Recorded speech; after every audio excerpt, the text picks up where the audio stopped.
તમે તમારું નેગેટિવિટી કાઢી અને પોઝિટિવિટી તમારે ડેવલપ કરવાની. આપણામાંથી જે નેગેટિવિટી છે એ કટ કરવાની અને પોઝિટિવિટી ડેવલપ કરવાની. સારી વસ્તુ આપણા જીવનમાં અપનાવવાની.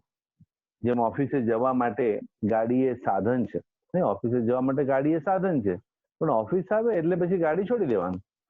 ઓફિસ આવે એટલે ગાડી પકડી નહીં રાખવાની કે બહુ ફાઇન ગાડી છે, ના, છોડી દો. હવે ઓફિસ આવે ગાડી છોડી દેવાની.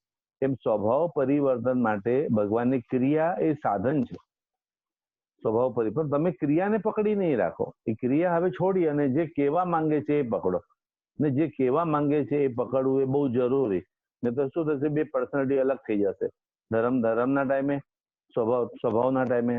એટલે આ રીતના ધર્મ શબ્દોનો સિમ્પલ ડેફિનેશન છે, જે ધરી રાખે એ ધર્મ. ને ધર્મ એટલે પાપ કરતા જે આપણને પકડી રાખે, ખોટું કરતા જે આપણને અટકાવે, બરાબર, જે રોંગ કરીએ છીએ આપણે જે અટકાવે એ ધર્મ શબ્દ આપણે આવે. હવે ધર્મ શબ્દ બધા ધર્મમાં આવે.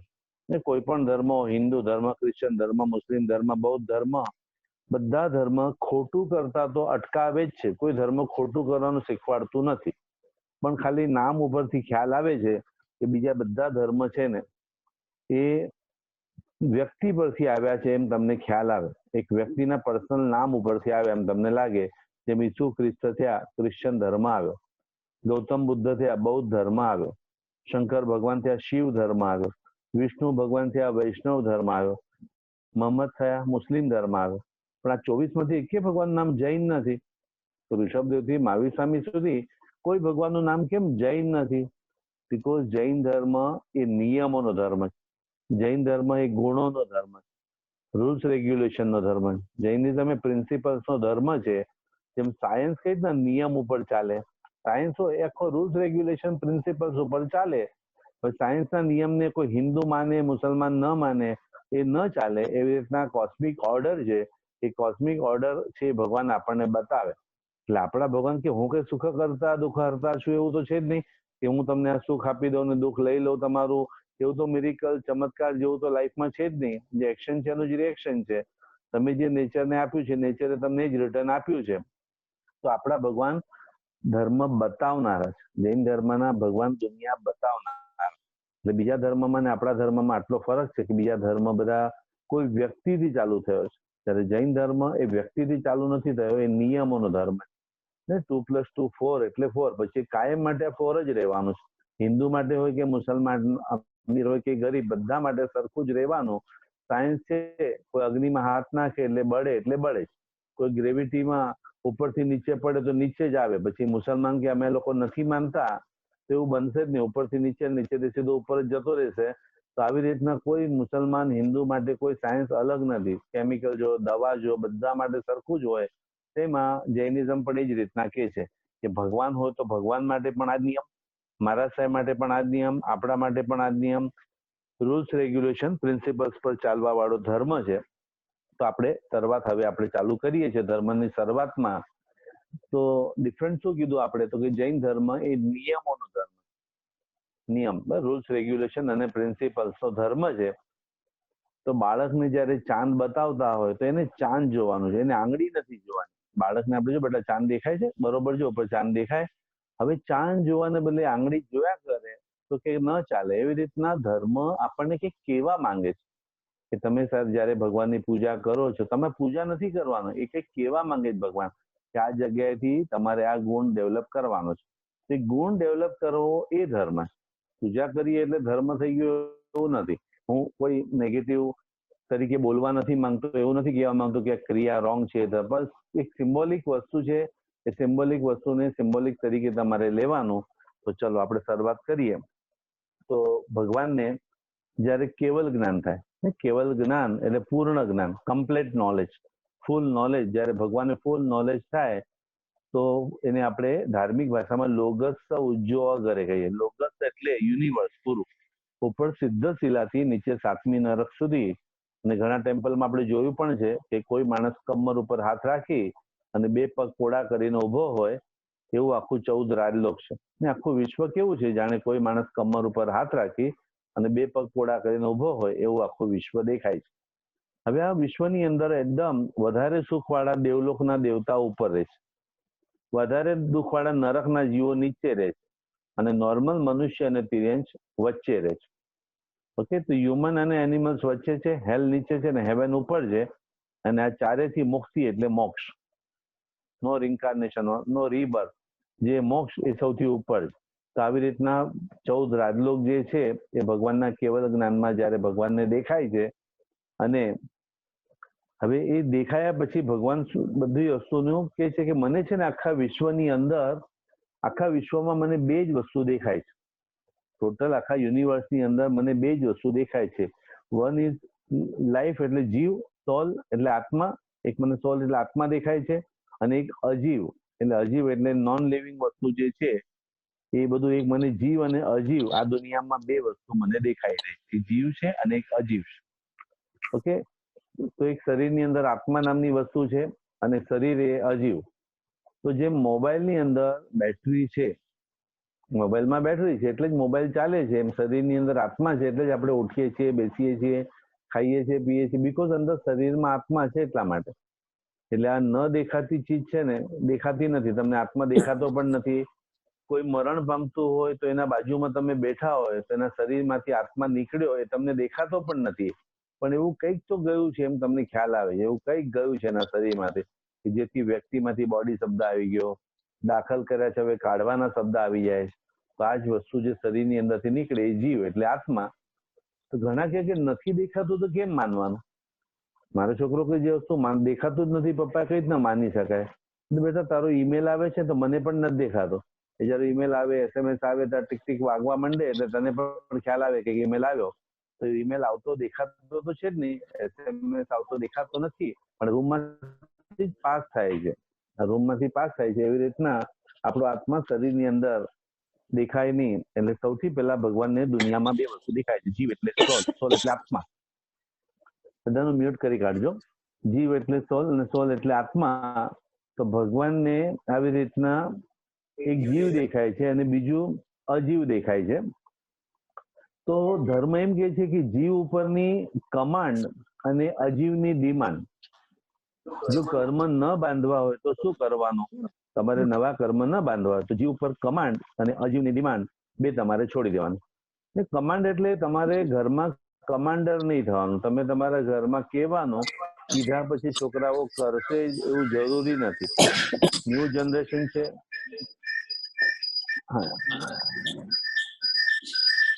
તો બે જણાના મોબાઈલ બાજુમાં છે, કોઈના ઘરે બે મોબાઈલ બાજુમાં છે એટલે અવાજ આવી રહ્યો છે.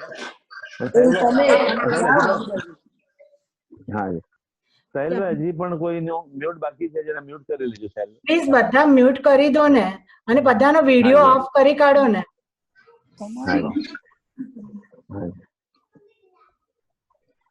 અને સર તમારો વિડિયો ઓફ છે, તમારો ઓન કરો. ઓકે,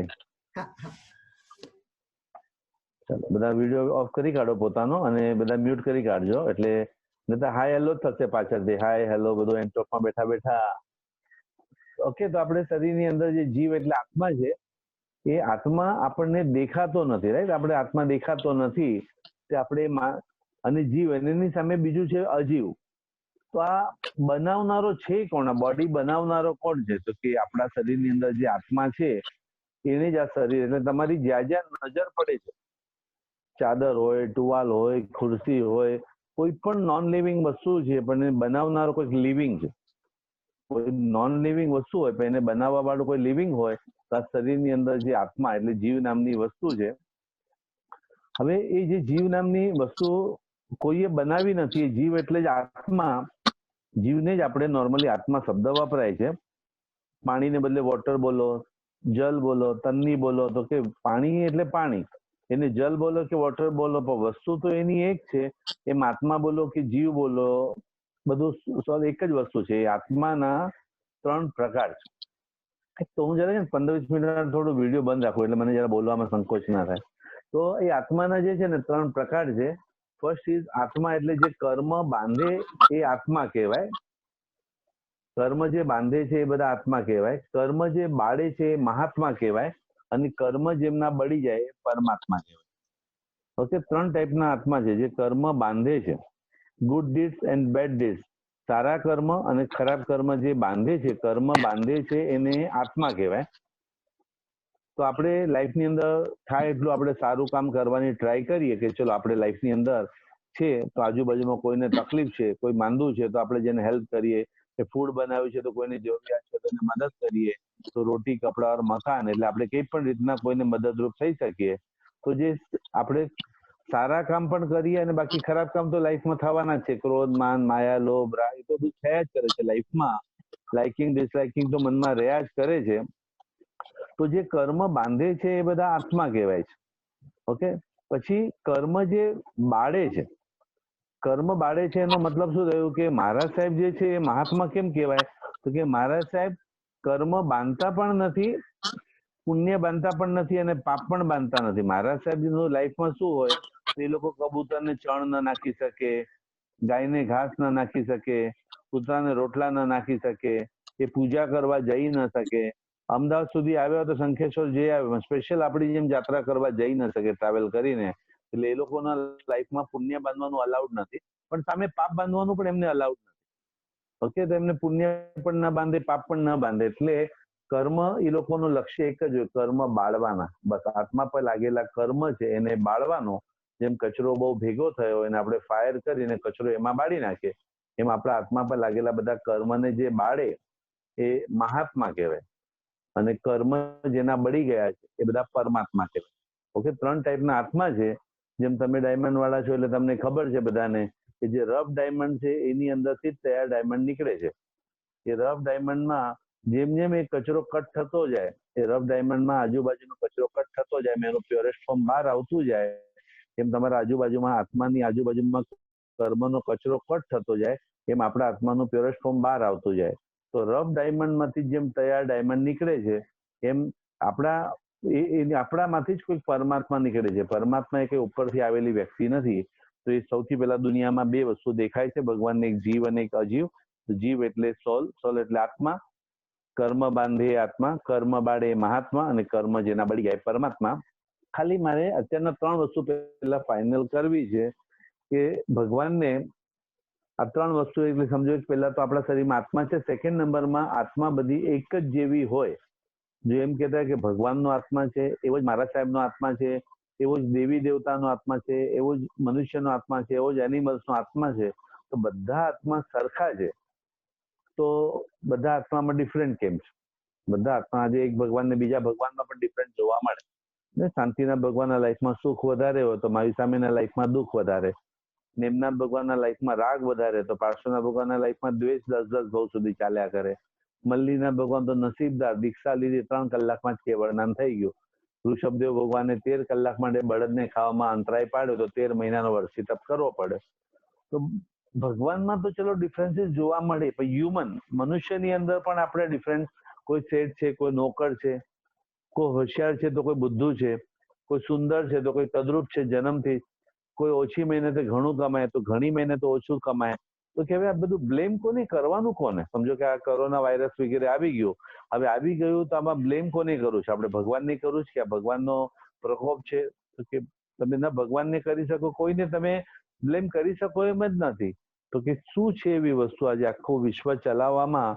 કોઈ ફૂલ ભગવાનને ચડે, કોઈ ડેડ બોડી પર ચડે, કોઈ ગાય રસ્તામાં પૂજાય છે તો કોઈ કતલખાનામાં કપાય છે, કોઈ અત્યારે કૂતરાઓ વગેરે જો મર્સિડીઝમાં ફરતા હોય અને કોઈ એમને જ રખડતા હોય રોડ પર, તો કે આ ડિફરન્સીસ જોવા મળે છે બીકોઝ કર્મ. આત્મા છે, સેકન્ડ નંબરમાં કર્મ છે. Karma means good deeds and bad deeds. બરોબર, કર્મના 2 પ્રકાર, કર્મ, પુણ્ય કર્મ અને પાપ કર્મ. આત્મા છે, સેકન્ડ કર્મ છે, અને થર્ડ નંબરમાં એ કર્મ ક્યારે કર્યા. કર્મ ક્યારે કર્યા? તો કે કર્મ પ્રીવિયસ બર્થ.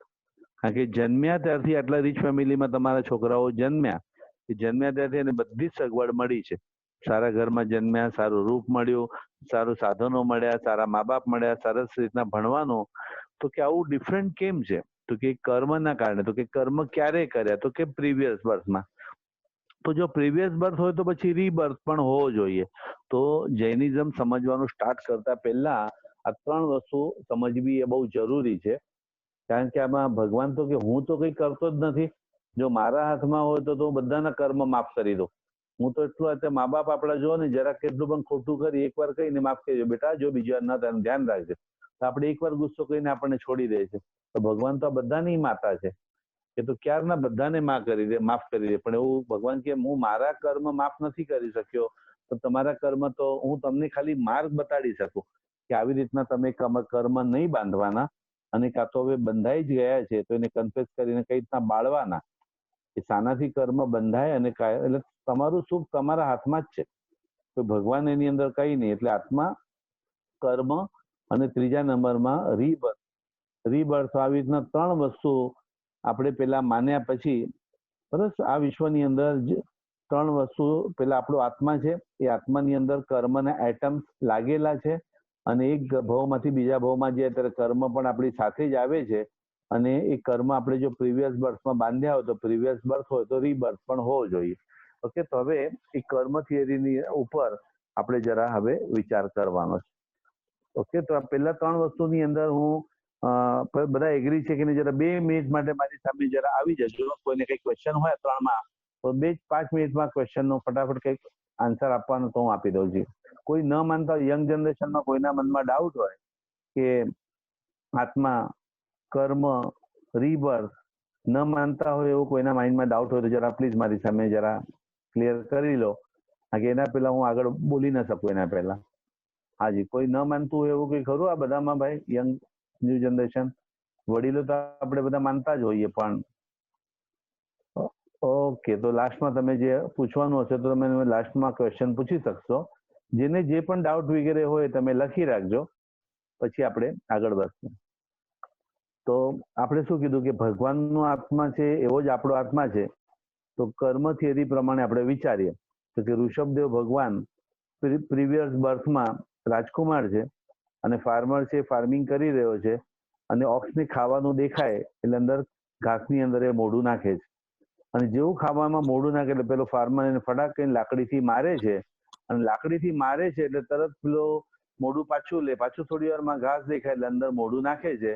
તો આવી રીતના કન્ટિન્યુઅસ જ્યારે ખાવાનું દેખાય ત્યારે અંદર એ પેલું ઓક્સ છે મોઢું નાખે અને પેલો ફાર્મર એને મારે. હવે એક રાજકુમાર ત્યાંથી પાસ થતા એને વિચાર્યું કે આ શું આ બિચારા ઓક્સને માર ન ખાવું પડે અને પેલા ફાર્મરનું અનાજ ન બગડે. એ બંનેના સારા માટે શું કીધું, આ બળદના મોઢા ઉપર કપડું બાંધી દે. એટલે કપડું બાંધી દે જેથી કરીને એને માર ખાવી ન પડે. એમનો ઇન્ટેન્શન પણ સારો હતો, એટલે એને કપડું બાંધવાનું કીધું. પણ રાતના ટાઈમે એમને યાદ આવ્યું કે મેં આને બાંધવાનું તો કીધું પણ છોડવાનું તો કહેવાનું જ રહી ગયું. એના ઘરે જઈને પૂછે છે, ભાઈ તે મોઢું પરથી કપડું કાઢી લીધો? તો કે ના, મેં બાંધી દીધું. અરે ભાઈ, ખેતી પતે પછી તારે કાઢી લેવાનું હતું, મોઢા પર કપડું હશે તો ખાશે કઈ રીતના? હવે ન એને ખાવાનું ન મળ્યું, એને પાણી ન મળ્યું. એ 13 અવર્સ સુધી એ રાજકુમારના કારણે પેલા ઓક્સને ખાવામાં અંતરાય પાડ્યો. એ જ રાજકુમાર છે એ ઋષભદેવ ભગવાન બને છે, અને ઋષભદેવ ભગવાન તરીકે દીક્ષા લીધા પછી લોકોને નોલેજ જ નથી કે ભગવાન કોને કહેવાય, સાધુ કોને કહેવાય. બધા જ એને રાજકુમાર જ સમજે છે, કારણ કે સૌથી પહેલા સાધુ એ હતા ને.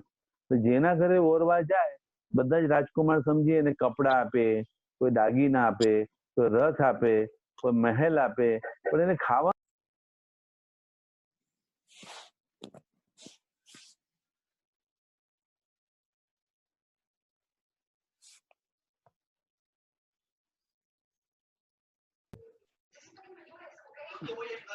સર તમારો અવાજ પાછો મ્યુટ થઈ ગયો છે. સોરી. હા, ના, મારો અવાજ ચાલુ જ છે. મારો અવાજ ચાલુ જ છે. હાજી, સંભળાય છે બધાને? હેલો? હા, હવે બરાબર છે. હવે સંભળાય. હાજી, ઓકે ઓકે. હા, તો એ જે રાજકુમાર છે ઋષભદેવ ભગવાન બને છે, 13 કલાક સુધી બળદને ખાવામાં અંતરાય પાડ્યો તો એમને 13 મહિનાનો વર્ષી તપ કરવો પડ્યો. ને આપણે ભગવાનના સ્ટોરીમાંથી જ વિચારીએ.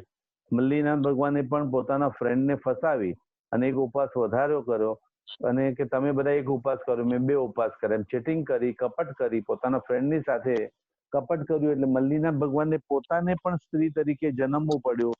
મહાવીર સ્વામીએ પણ 18મા ભાવની અંદર લોખંડનો રસ નાખ્યો.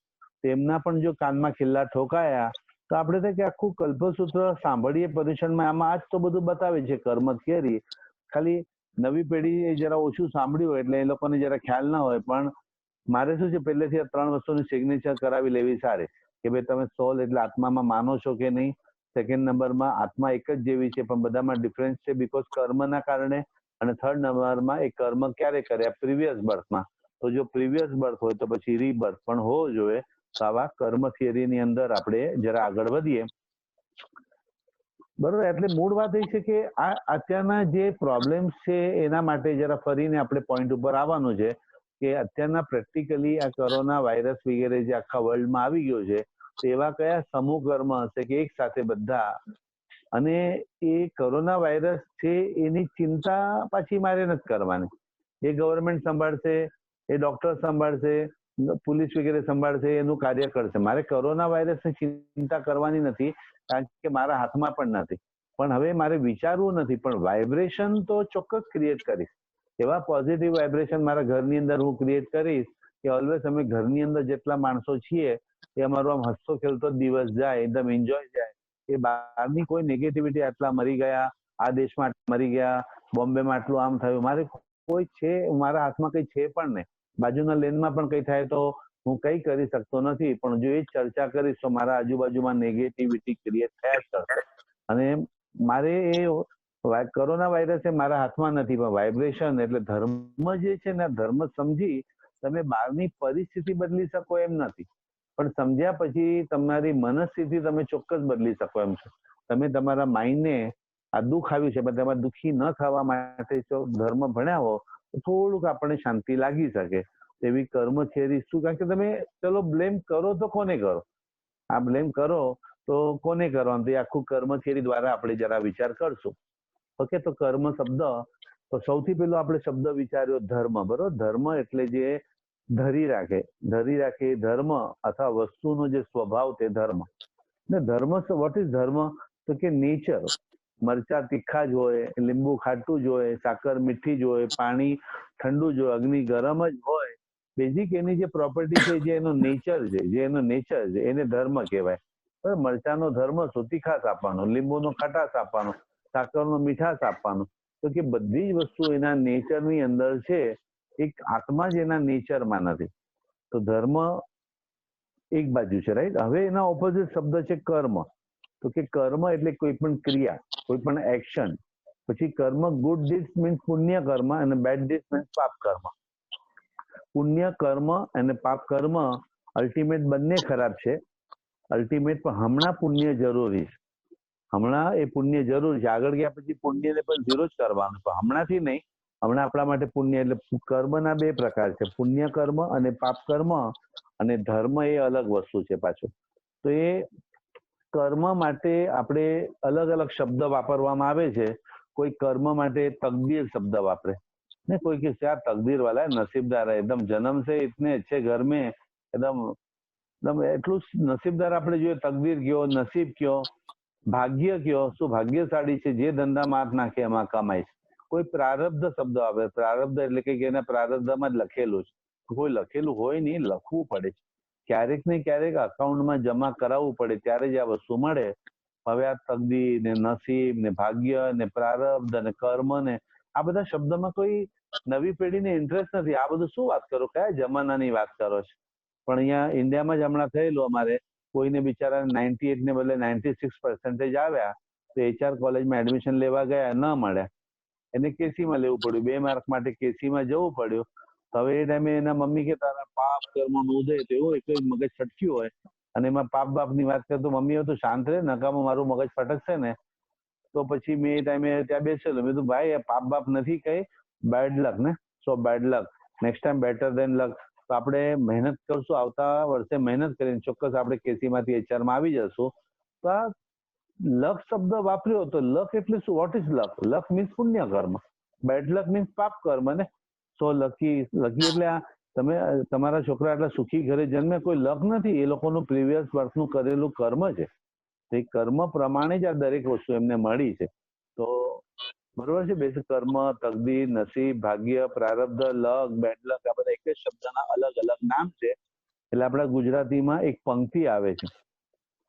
ગુજરાતીમાં 4 લાઈનની પંક્તિ આવે કે મને એ જ સમજાતું નથી કે સાને આવું થાય છે.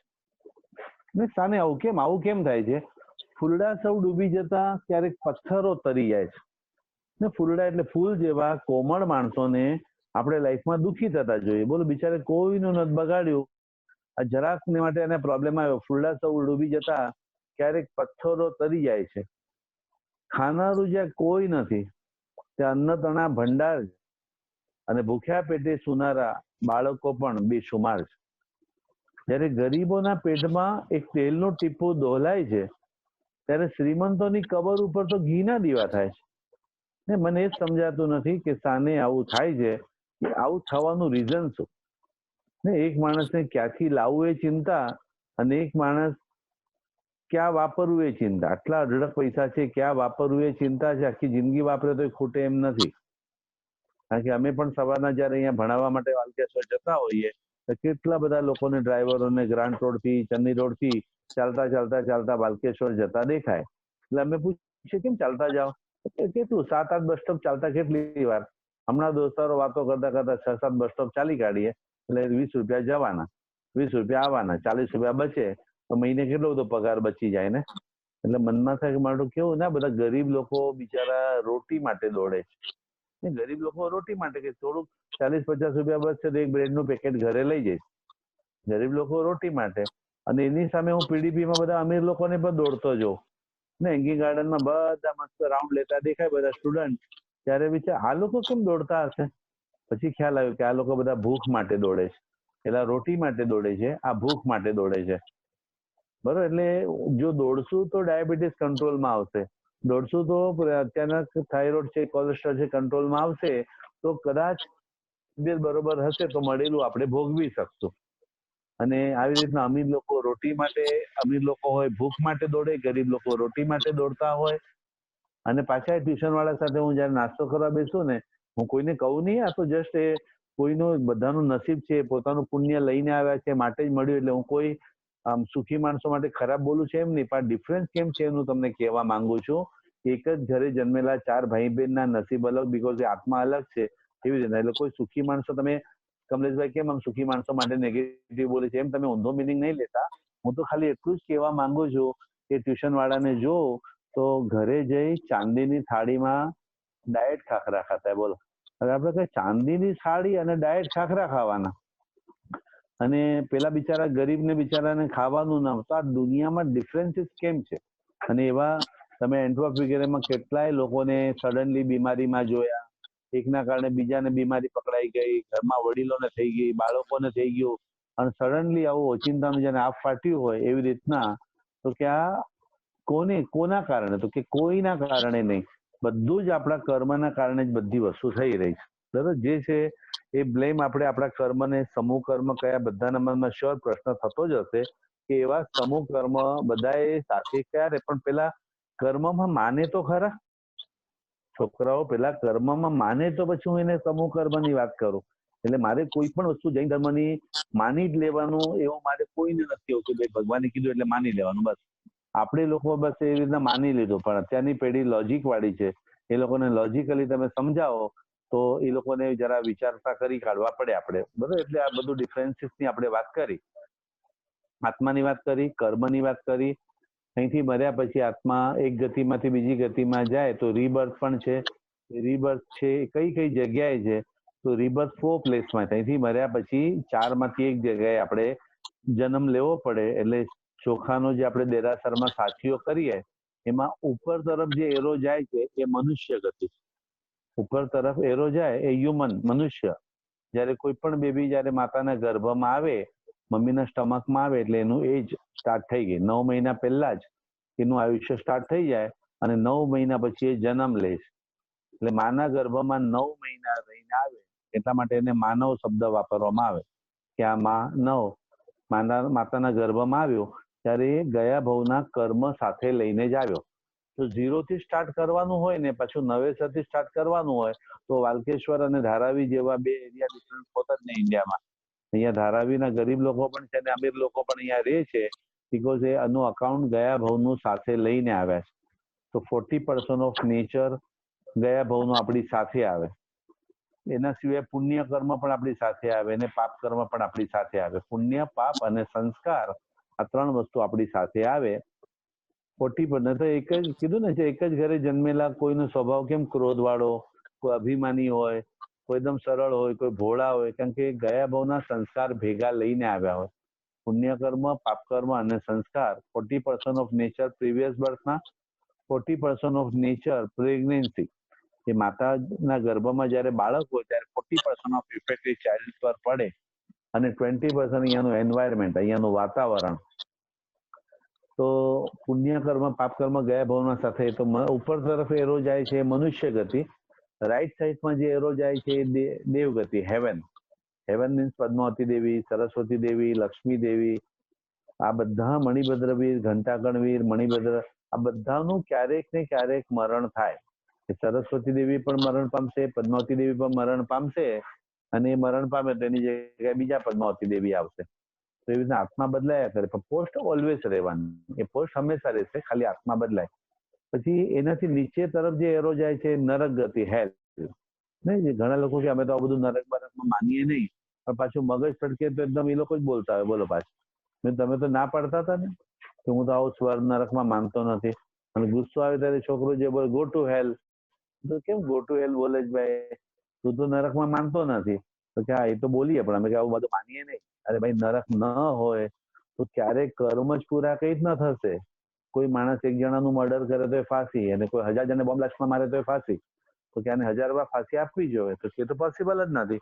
તો કે નરકમાં જ એવું હોય, ટુકડા કરે જોઈન્ટ કરે, ટુકડા કરે જોઈન્ટ કરે, એનું શરીર જ મર્ક્યુરીનું બનેલું હોય. અને લેફ્ટ હેન્ડ સાઈડ પર જે એરો જાય છે તિર્યંશ મીન્સ એનિમલ્સ. એનિમલ્સમાં 1 સેન્સથી કરીને 5 સેન્સ સુધીના બધા જ જીવ આવે. એક ઇન્દ્રિય, બે ઇન્દ્રિય, તે ઇન્દ્રિય, ચોરીન્દ્રિય અને પંચેન્દ્રિય. એક ઇન્દ્રિય મીન્સ ઓનલી ટચ, બે ઇન્દ્રિય મીન્સ ટંગ, તે ઇન્દ્રિય નોઝ, ચોરીન્દ્રિય આઈઝ અને પંચેન્દ્રિય યર્સ. તો આવી રીતના એક ઇન્દ્રિય થી પંચેન્દ્રિય સુધી બધા તિર્યંશ એટલે એનિમલ્સ છે. Human, heaven, hell and animals, આ 4 પ્લેસની અંદર શરીરની અંદરથી આત્મા નીકળે એટલે એક ગતિમાંથી બીજી ગતિની અંદર આત્મા જાય છે. તો અત્યારના બેઝિક આપણે વાત કરી આત્મા, કર્મ, રીબર્થ. તો અહીંથી મર્યા પછી ક્યાં ક્યાં મારો રીબર્થ થઈ શકે, તમને આ 4 જગ્યા કીધી, બરાબર. હવે મેઇન જે આપણો પોઈન્ટ હતો ને એ પોઈન્ટ ઉપર હું પાછો આવું છું. એક 2 types of deeds, good deeds and bad deeds, પુણ્ય કર્મ અને પાપ કર્મ. પુણ્ય એ પણ કર્મ છે, પાપ એ પણ કર્મ છે, અને પુણ્ય અને પાપ બંને 0 થાય તો જ મોક્ષ થાય. પુણ્ય પણ કર્મ છે. તો પુણ્ય કર્મ આપણને શું આપે? તો કે પુણ્ય કર્મ આપણને જીવનમાં બધી સગવડ આપે. આપણા જીવનમાં જે સગવડ મળી છે, બીકોઝ ફેસિલિટી મળી છે, આપણા પુણ્યથી મળી છે. પાપ કર્મ આપણને અગવડ આપે. એ સગવડમાં પણ અગવડો, જેમ અત્યારે તમે સુખી ઘરે જન્મેલા છો એ સગવડ છે, ઘરમાંથી બહાર નથી નીકળવાનું, એ જે અગવડ આવી છે એ પાપના કારણે.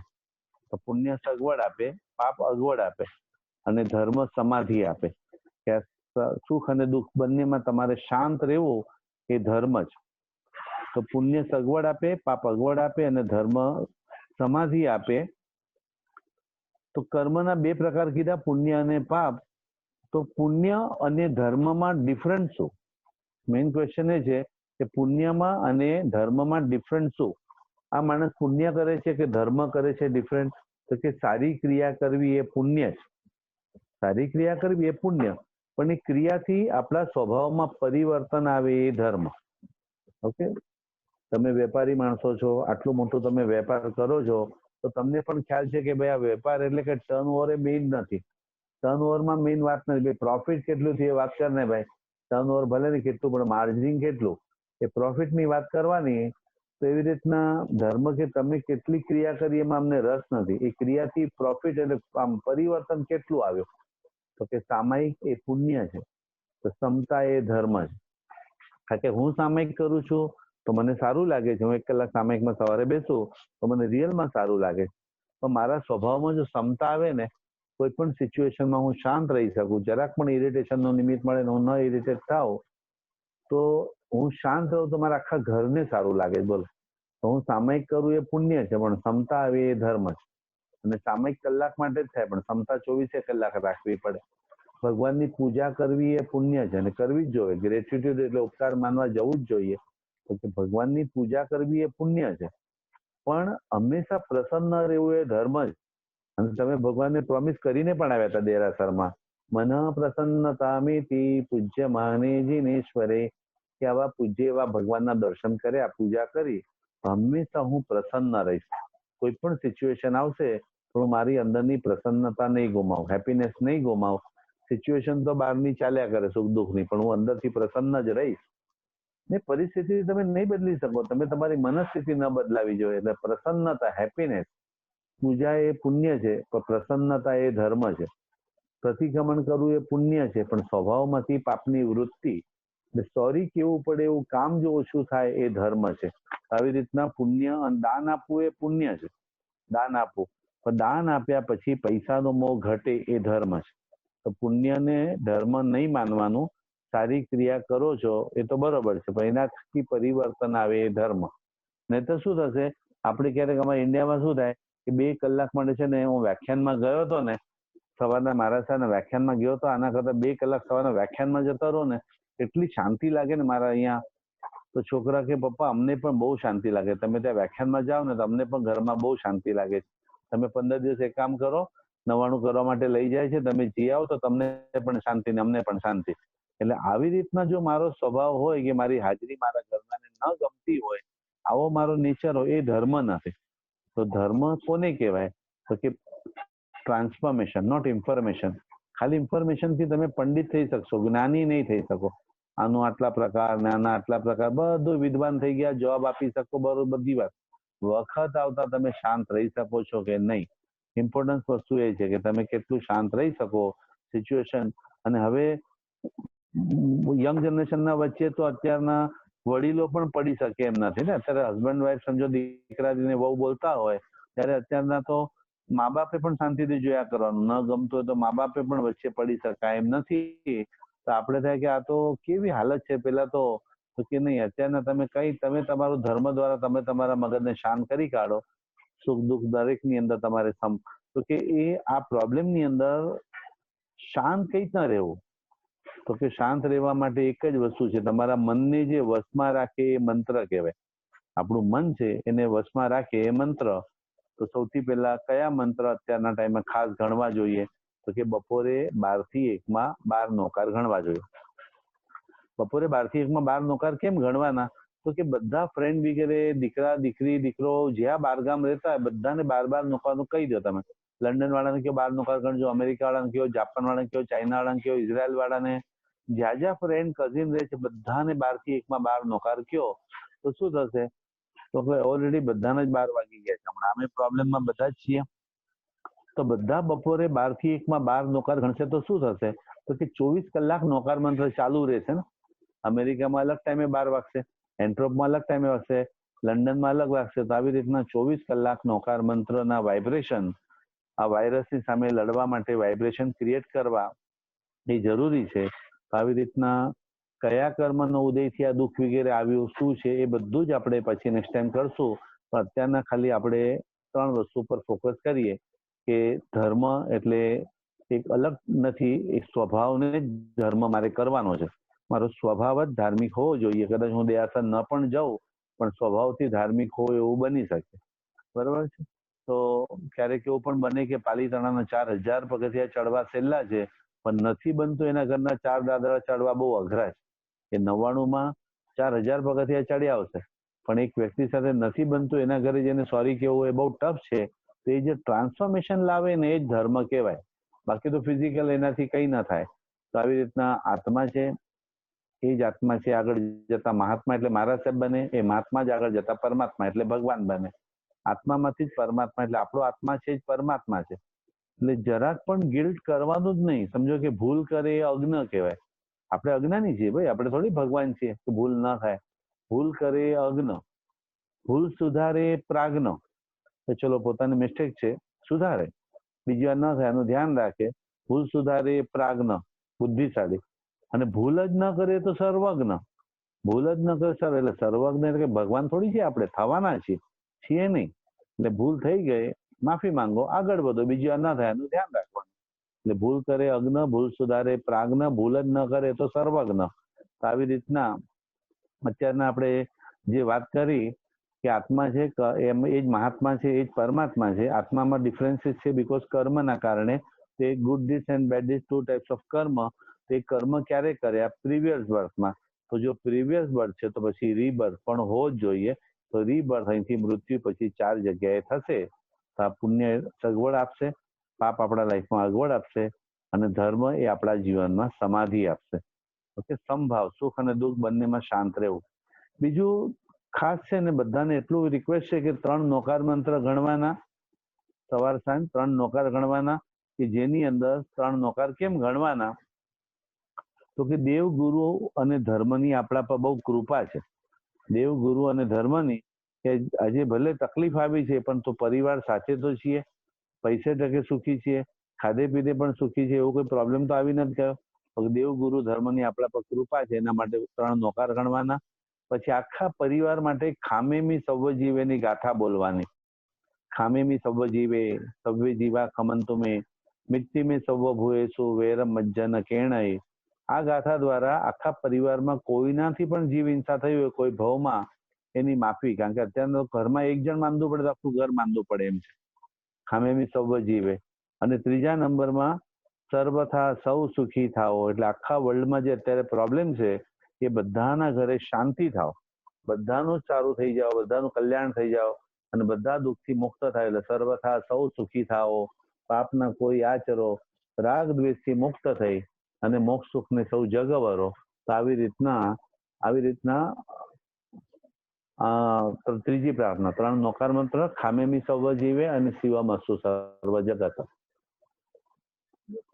મોબાઈલ બરોબર છે? બધાને સમજાયું? 3 નોકાર, ખામેમી અને ન હોય તો આપણા વડીલો પાસે સમજી લેજો. બિંદુબેન, છોકરા વગેરેને બધાને એવું લાગે તો ગ્રુપ ઉપર વોટ્સઅપ પર મોકલાવી દેજો. બધા જ આવડશે નહીં તો ખાલી સાંભળી લે એમ જ કહેજો. 3 નોકાર મંત્ર ગણી લીધા, દેવ, ગુરુ, ધર્મનો આભાર માનવા. ખામેમી સવ્વ જીવે ગણ્યું આખા પરિવાર માટે, કે આપણા પરિવારમાં કોઈને પણ તકલીફ ના આવે એના માટે. અને ત્રીજું, સર્વથા સૌ સુખી થાઓ, એટલે જેના જેના ઘરે તકલીફ છે એ બધાની તકલીફ તમે શિવમસ્તુ સર્વ જગતની પ્રાર્થના, આ 3 પ્રાર્થના બધાને રેકોર્ડિંગ કરીને મોકલાવી દેજો. જેને આવડે એ લોકો ગણશે, પણ ના આવડે તો બધા સાંભળશે. સર તમે મને તો આપણે રેકોર્ડ કરી મોકલાવી દીધો, બધાને મોકલાવી દઈશ, ફોરવર્ડ કરી દઈશ. Okay, sure. ઓકે, હવે બિંદુબેન બધાને છે ને ખાસ ક્વેશ્ચન પૂછવાનું મને કહેજો, એટલે જરા, કારણ કે આ લેક્ચરમાં શું થાય કે 1 જ મિનિટ મ્યુટ કરજો. સાહિલભાઈ જરા મ્યુટ કરજો બધાને. આમાં ઘણી વાર છે ને ઇન્ડિયામાં અમે મસ્તીમાં એમ કહેતા હોઈએ છે કે કોઈક મેન્ટલ હોસ્પિટલ હોય ને, એની અંદર લેક્ચર આપવા માટે બેસીને કેમ 1 કલાક બોલ્યા કરો, એટલે હું એકલો બોલતો અને સામે સમજણ પડે કે નહીં મને તો કઈ જ ના કહે. એક તો બધા ફોટા નથી દેખાતા કોઈના, એટલે મોઢાના હાવભાવ દેખાય નહીં, કઈ સમજાતું નથી મને.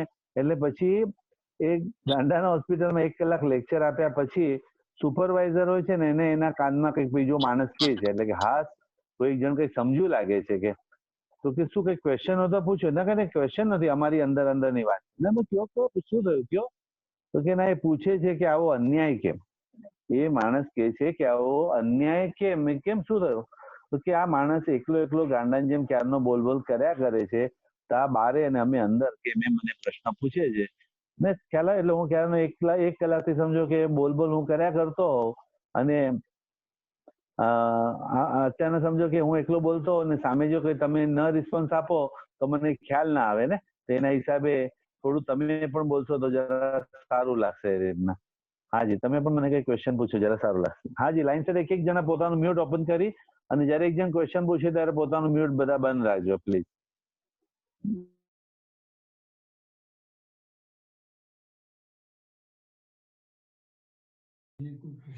કોઈને પણ સવાલ કરવા હોય તો કરી શકો છો.